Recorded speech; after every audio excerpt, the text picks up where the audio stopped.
happening? Welcome to my house. I'm really comfortable. Oh dear. Oh, I must go. Okay.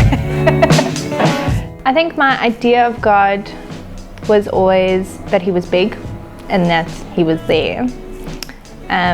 But there was never a relational understanding of it. Within that reality, everything's up to you.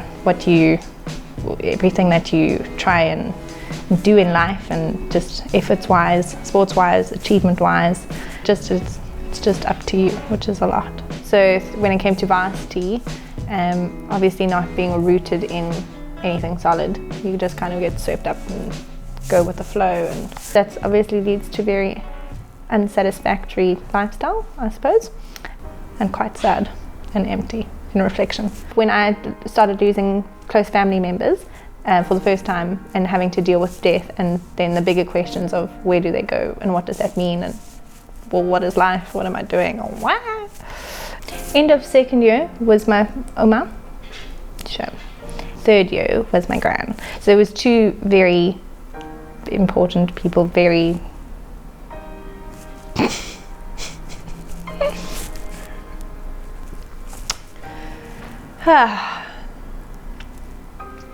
okay. So yeah, just within a very short amount of time, I'd lost both of them. It was nothing that I had to deal with beforehand. The combination of not being fully satisfied with how I was living my life, as well as not knowing essentially what happened to them and where they were going, was ultimately just huge questions of like, so now what? Am I literally never going to see them again?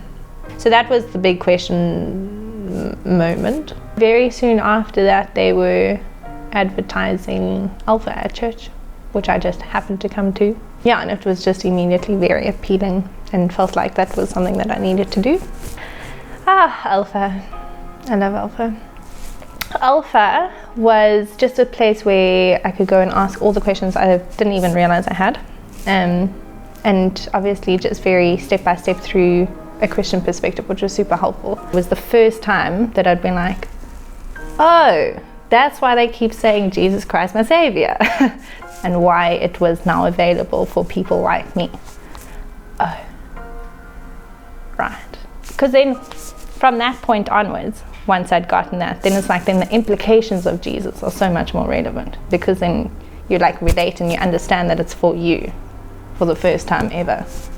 So yeah, I suppose from that point, then it's like, okay, but then what does this mean for me? What is he for you? Oh, gonna make me cry. You really are gonna make me cry. I suppose it's now more of a question of what is he not, which is nothing.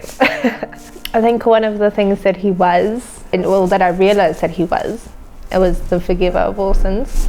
These are happy tears, just by the way. And then just having spaces to be able to talk about like, what is purpose and what is life and what does God want for you as a child, as you grow in this kind of identity now that you have taken on, that you are loved and he has a plan for you. It was a very slow change, so I also don't want it to be like it was this holy moment and then changed my life and then things were fabulous. So that was, really how things kind of shifted, I suppose, worldview. And then that obviously infiltrates into career, and why I was studying what I was very much just trying to figure out for the first time what I was supposed to do as opposed to what do I want to do. So it was always something to do with sport.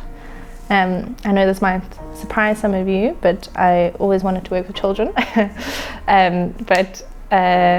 So what that looked like as well, I wasn't quite sure. It was just pursuing like a biokinetics or a kinetics or something like that.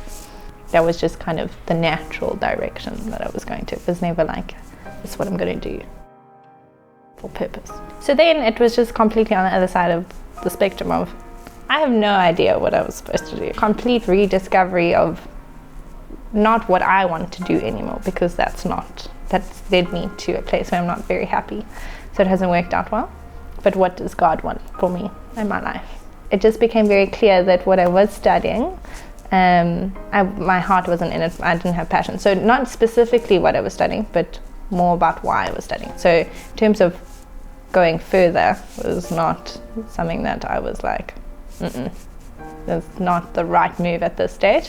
Yeah, after that it was just a lot of trying out different things. Ended up volunteering a lot through the Service Daily stuff, which I spent a lot of my time and I really, really enjoyed. That in some very cool way led to me end up doing an internship last year. They asked me what I was doing with my life and I was like, not much. And then they were like, cool, do you want to come do an internship? I suppose it's just the fact that I did enjoy it, so I was spending a lot of time doing it. So Stellenbosch is a bridge between the church and organizations that work with underprivileged and underserved, facilitating response to the gospel essentially. So then I said yes, because it was very cool, the idea of it. It was never a difficult decision for me.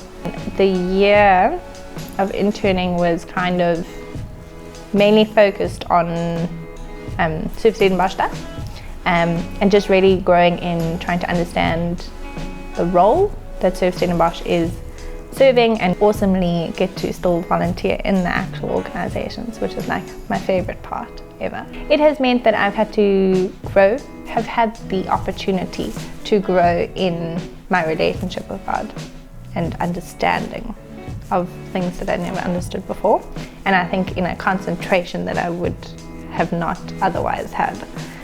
So it's been really cool to be in a working environment where you get to delve into these things every single day. You get to engage in things that are extremely heartbreaking and hopeless, I suppose, and just to be able to engage in these things with the hope that we hold as Christians, as believers. I can without a doubt see how he has brought me here. Just obviously in reflection on how the internship happened and just being able to come on staff has been really incredible, and just to be able to do work that I really enjoy, I think is something that's really amazing to be able to say. Really enjoying obviously working with the children, but just really exploring and growing and grappling with God's heart for justice and what that looks like. And it's really difficult, but I'm loving it. It's just really, really incredible just to be able to be involved with work that is glorifying Him. And I'm just super, super, super grateful. It sounds weird to say blessing. I'm so Christianese.